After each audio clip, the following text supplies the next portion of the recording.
Valmik कराडचा right hand म्हणून ओळखल्या जाणाऱ्या गोट्या गीतेला दिलासा देणारी पण बीड मधल्या सर्वसामान्यांची धाकधूक वाढवणारी बातमी म्हणजे याच गोट्या गीतेचा मकोका रद्द करण्यात आलाय। आता यावरून टीकाही केली जाते, विरोधकांकडून आरोपही केले जात आहेत। त्यामुळे हे प्रकरण नेमकं काय समजावून सांगते। नमस्कार, मी कोमल, सकाळमध्ये आपलं स्वागत। बीड जिल्ह्यातील परळीतल्या सहदेव सातभाईंवर खुनाचा प्रयत्न आणि लुटीच्या प्रकरणात बीड पोलिसांनी मोठी कारवाई केली होती। यावेळी त्यांनी वाल्मिक कराड समर्थक आणि रघुनाथ फड गँगवर मकोकांतर्गत कारवाई केली होती। या प्रकरणात 7 जणांना आरोपीही केलं होतं। पण आता यातच ट्विस्ट आलाय, कारण पोलिसांनी, विशेषतः अप्पर पोलीस महासंचालकांनी या 7 आरोपींपैकी 5 आरोपींवरील मकोका रद्द केलाय। आता ते 5 आरोपी नेमके कोण आहेत ज्यांचा मकोका रद्द झालाय आणि दोघांवर कायम ठेवलाय तेही समजून घेऊयात। आता हे प्रकरण काय ते आधी सांगते। बीडच्या परळीतल्या छत्रपती शिवाजी महाराज चौकात 18 ऑक्टोबर 2023 ला तडोळी येथील शेतकरी सहदेव सातभाई यांच्यावर खुनी हल्ला झाला होता। हल्लेखोरांनी त्यांचा जीव घेण्याच्या उद्देशाने लोखंडी रॉड, फरशी आणि काठीने मारहाण केली होती, ज्यात सातभाई गंभीर जखमी झाले। हल्ल्यानंतर सहदेव सातभाई यांच्या खिशातील 2,70,000 रुपयांची रक्कम ही जबरदस्तीने काढून नेण्यात आली आणि याशिवाय त्यांना शिवीगाळ करत जीवे मारण्याच्या धमक्या सुद्धा देण्यात आल्या।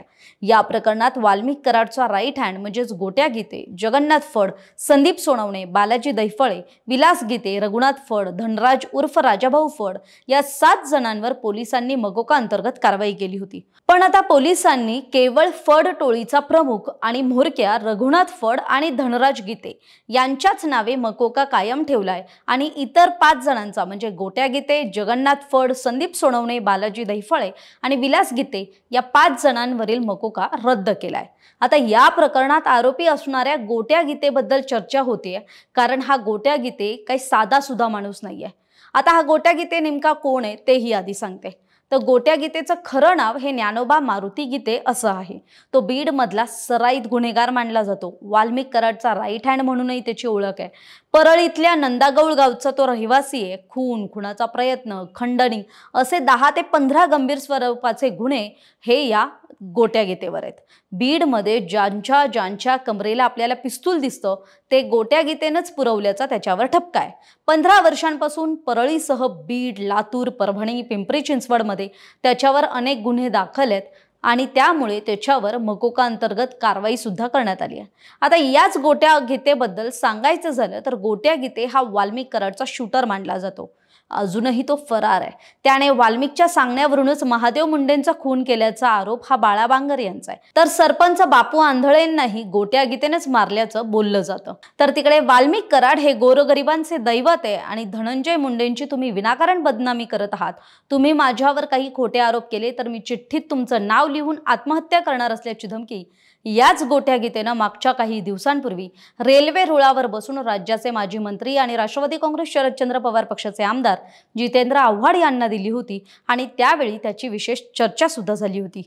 तरी फड गँग सोबत बीड जिल्ह्यात आणखी किती टोळ्यांवर किंवा गँगवर मकोका अंतर्गत कारवाई करण्यात आली आहे ते आधी समजून घेऊयात। पहिलं म्हणजे वाल्मिक कराड आणि घुले गँगवर मकोकाची कारवाई झाली आहे। दुसरं म्हणजे बीडच्या आठवले गँगवर मकोका अंतर्गत कारवाई करण्यात आली आहे। तिसरं म्हणजे आष्टीतील भोसले गँगवर सुद्धा मकोका अंतर्गत कारवाई झाली आहे आणि चौथं म्हणजे परळीतली हीच फड गँग ज्यातल्या 7 आरोपींवर मकोका अंतर्गत कारवाई केली होती, पण आता त्यातले 5 आरोपी त्यांच्यावरील मकोका रद्द करण्यात आलाय आणि आता केवळ दोघांवरती मकोका हा कायम ठेवण्यात आलाय। तरी गोट्या गीतेवरील मकोका रद्द झाल्यानंतर त्याला पुन्हा अटक करा आणि मकोका अंतर्गत कारवाई करा अशी मागणी बाळा बांगर यांनी केली आहे। ते नेमकं काय म्हणतात पाहूयात। सहदेव सातभाई यांच्यावर परळीमध्ये जो प्राणघातक हल्ला झाला होता त्या अनुषंगाने बीड आणि परळी पोलिसांनी 7 जणांवर मकोका अंतर्गत कारवाई केली होती। मात्र त्यापैकी 5 लोकांना वगळण्यात आले। पोलीस महानिरीक्षकांकडून ही 5 नावं वगळण्यात आली आहे। यामध्ये गोट्या गीतेचंही नाव आहे। गोट्या गीतेला आजपर्यंत बीड आणि परळी पोलीस अटक करू शकले नाहीत, त्याची साधी चौकशी करू शकले नाहीत। तर पोलीस महानिरीक्षक आणि बीड पोलिसांनी कोणतीही दखल न घेता त्याच्यावरचा मकोका रद्द केलेला आहे। तरी गोट्या गीतेसारखे सराईत गुन्हेगार पोलीस महानिरीक्षक आणि बीड पोलीस वगळत असतील तर सर्वसामान्य नागरिकांचा कायद्यावर विश्वास राहील का? त्यामुळे आता नागरिकांनी समोर आलं पाहिजे आणि गोट्या गीतेला लवकरात लवकर अटक करून त्याच्यावर मकोका अंतर्गत कारवाई करण्याची मागणी विजय सिंह उर्फ बाळा बांगर यांनी केली आहे। तर अंजली दमानी यांनी सोशल मीडियावर पोस्ट करताना म्हटलंय, बीडच्या वाल्मिक कराडच्या आणि एका गँगच्या गोट्या गीतेवर 16 गुन्हे आहेत. त्याच्यावर लागलेला मकोका हा डीजी मॅडमनं का रद्द केला? उद्या या माणसाने आणखी खून केले तर त्याची जबाबदारी डीजी मॅडम घेणार का? एसपी आणि आयजी हे मकोकाचा प्रस्ताव उगाच पाठवतात का? ही 5 नावं का वगळण्यात आली याचं उत्तर डीजी कार्यालयानं तात्काळ दिलं पाहिजे. ताबडतोब फेरविचार करून हा निर्णय डीजी कार्यालयानं मागे घ्यावा. आम्ही जीवाची पर्वा न करता याच्या विरोधात लढा दिला आणि हे डीजी कार्यालय बेजबाबदारपणे मकोका रद्द कसा करू शकतात? ही त्या गोट्या गीते विरुद्ध असलेल्या गुन्ह्यांची यादी. बीड, लातूर, परभणी, पुणे इथे 16 गुन्हे आहेत. गोट्या गीतेवर 16 गुन्हे दाखल तरी मकोका रद्द. जबाबदार कोण? असा सवाल सामाजिक कार्यकर्त्या अंजली दमानिया यांनी उपस्थित केलाय. त्यामुळे आता गोट्या गीतेवरील मकोका हा नेमका कुणामुळे रद्द झाला, का रद्द झाला याचं उत्तर अजूनही मिळू शकलेलं नाहीये. गोट्या गीतेसारख्या गुन्हेगाराचा मकोका रद्द करण्याच्या बीड पोलिसांच्या भूमिकेविषयी आपली मतं कमेंट बॉक्समध्ये कमेंट करून जरूर सांगा.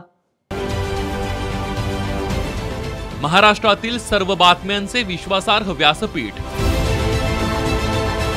सकाळच्या सर्व सोशल मीडिया प्लॅटफॉर्मला लाईक, फॉलो आणि सबस्क्राईब करा. तसंच सर्व नोटिफिकेशनसाठी बेल आयकॉन प्रेस करायला विसरू नका.